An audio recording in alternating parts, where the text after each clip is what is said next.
The New Engagement Book from Jan Struther's Mrs. Miniver. 12th night was over. The decorations were down. Christmas, which like all extremes dates easily, seemed as demode as a hat in a passport photograph. And still Mrs. Miniver had not bought herself a new engagement book, but was scribbling untidy notes on the fly-leaf of the old one. As usual, she had meant to buy one before leaving London for Starlings, but as usual there hadn't been time. It is a thing, she knew, which must never be done in a hurry. An engagement book is the most important of all those small adjuncts to life, that tribe of humble familiars which jog along beside one from year's end to year's end, apparently trivial, but momentous by reason of their terrible intimacy.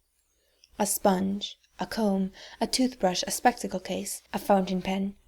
These are the things which need to be chosen with care. They become, in time, so much a part of one that they can scarcely be called as inanimate. Insensitive, certainly, but so are one's nails and hair. And although some of them can be given away if one takes a dislike to them, with others the only remedy is destruction, and there is in no case on record of anybody, however rich, being strong-minded enough to throw an almost new sponge into the fire. Meekly one puts up with its inconvenient shape, its repulsive texture, and the cretinous face which is discernible among its contours when it is lightly squeezed. Eventually, thank goodness, it will wear out, or with any luck one may leave it behind in an hotel. But an engagement book, once used, is a far worse problem. To give it away is impossible, to lose it is disastrous, and to scrap it and start a new one entails a laborious copying out of all the entries that have already been made. Unless, of course, one is prepared to leave the first part of a new book blank and risk giving one's biographers, if any, the impression that one has suffered from a prolonged attack of leprosy, or worse. So it wasn't until well into January that Mrs. Miniver, up for the day from Starlings to go to the dentist, found herself in a stationer's shop with enough leisure to give the matter the attention it deserved. She stopped in front of the rack marked Diaries and prepared to enjoy herself. The first book she picked up was bound in scarlet morocco, rather nice, but it turned out to be one of those unnatural affairs which show 2 weeks at an opening. A fortnight, she always felt, was an impossible division of time, relevant neither to God's arrangements nor to man's. Days were the units which mattered most, being divided from each other by the astounding phenomenon of losing and regaining consciousness. How brave, how trustful people are to dare to go to sleep! But a day at an opening was no good. Too much for an engagement book, not enough for a real diary. A week was what she wanted, a nice, manageable chunk of time with a beginning, a middle, and an end, containing, if desired, a space for each of the wonders of the world, the champions of Christendom, the deadly sins, or the colors of the rainbow. Monday was definitely yellow, Thursday a dull indigo, Friday violet, and the others she didn't feel so strongly. Of the week at an opening kind, there were only 3 left. That was the worst of leaving it so late. One was bound in crimson leatherette, one in brown calf, and one in green lizard skin. She rejected the leatherette at once. In a spasm of post-Christmas economy, she had once bought a very cheap engagement book, and it had annoyed her for 12 months. Everything she put down in it looked squalid. The green lizard, on the other hand, was marked 7 and 6pence, which seemed a fabulous price to pay. She decided on the brown calf, at 3 and 9.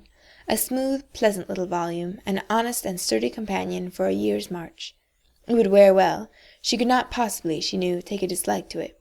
She paid, put it into her bag, left the shop, and stepped on to a number 11 bus.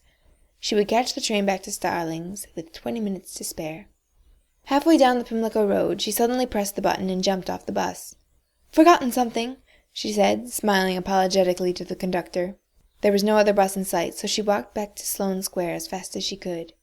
At this very moment, perhaps, the green lizard-skin diary was being bought by someone else, some wholly unsuitable person who merely wanted to get one in a hurry.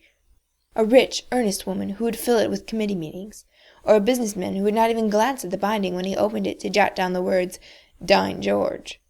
While she herself, with all her dearest activities soberly confined in brown calf, would be thinking about it in an agony of regret. But it was still there. She produced another 3 and 9pence and bore it away delighted. After all, the difference was very little more than the price of a taxi. But she had to take a taxi to Charing Cross as well. In the train she pulled out the little green, shining book and entered in it, from memory, the few and simple appointments which the year had so far contained. Meet Clem, 2:27. Pike fishing with Vin. Lunch Bucklands. Bridget for weekend.